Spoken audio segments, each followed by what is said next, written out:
Doing something a little different today. We're finally past some of that cold weather we've been having. Thought I'd get out, give the kayak a shot.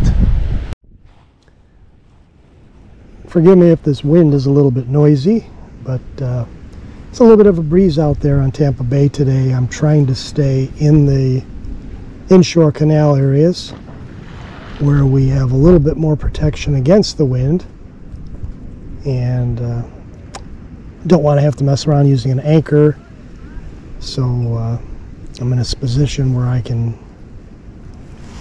do a controlled drift and cover a section, and then paddle down, cover another area, and sequentially work my way down this shoreline. Bait I'm throwing today is again a DOA shrimp, which just about anything in salt water will hit a shrimp, particularly on the inshore species that we're fishing for and targeting. We're fishing a channel along the mangrove edge that runs about 6 to 7 feet deep, and then it levels back up to about 2.5 to 3 feet.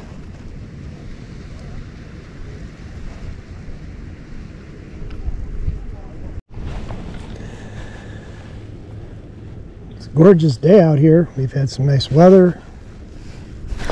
Oh, somebody just grabbed my bait.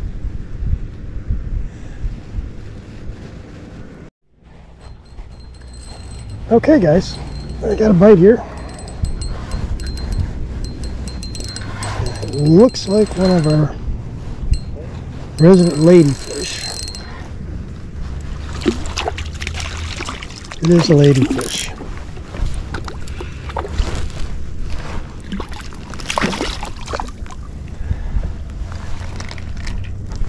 Not a bad size. Hold on, buddy, we'll get you loose. Hold still. These guys jump a lot. Okay, gotcha. Okay, you're no worse for wear. Fish number one.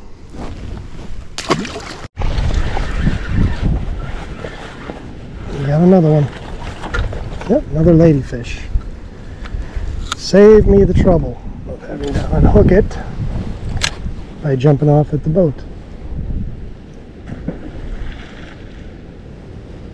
Well, the pelicans are diving, so they must know something's down there as well.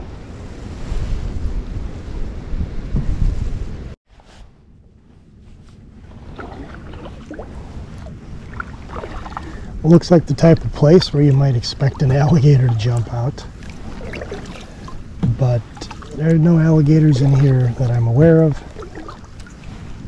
There are, however, manatees, dolphins. I've come across both of them in here. Particularly the manatees. One in particular, we call him Marty the manatee. It's time to see him on occasion. He has a tracking device attached to him. And one time we saw the tracking device rather, and followed it, wasn't sure what it was, and then we saw him surface for a breath, and sure enough, it was Marty. And he hangs out in these channels, and it's part of Florida's effort to keep track of these creatures and track their movements and hopefully help do research to keep their population intact. And I'm all for that, because they are cool.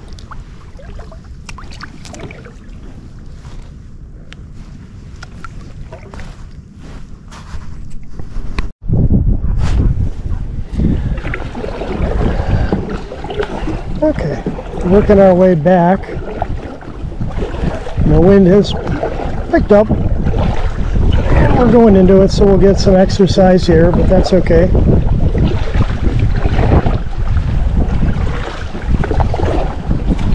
And this is one time I appreciate having a little bit more of a compact kayak, which maybe in another video I'll go a little more into detail about the kayaks that we use now. I used to use a 13-foot Vibe kayak, which is a nice kayak. When I bought it brand new, fully tricked out, and it was a reasonable investment, but it just got to be a pain because I was always transporting it. And 13 foot, it was about 75, 80 pounds by myself at times, would be a little bit of a workout. More than I wanted to put into the hauling aspect of the kayak. I'd rather put my effort into the paddling, because at least I'll get some exercise and at least I'll see some scenery that way. So we traded that, well, I shouldn't say traded, I sold that one to somebody. And with what I was able to get for that kayak, I picked up two of these. And these are 10-footers. Nothing fancy, but they get the job done, and certainly not big enough to go offshore or in any type of rough waters, but I've got a boat for that, so my only real purpose with the kayaks was this type of just scenic paddling or inshore fishing, maybe out to a mile on a calm day, maybe half mile to a mile, but at any rate, it's a nice kayak. I'll go into some detail on it and some of the modifications that I've put into it and some of the things I plan on doing to improve its performance, but that'll come on another day. There is my launch spot, but as we get a little bit closer, we'll give it a little bit more time. There is a nice trough or channel, if you will, that does run along that entire mangrove shoreline. It's dredged for boat traffic. Okay, looks like we may have somebody. And here we go, another ladyfish.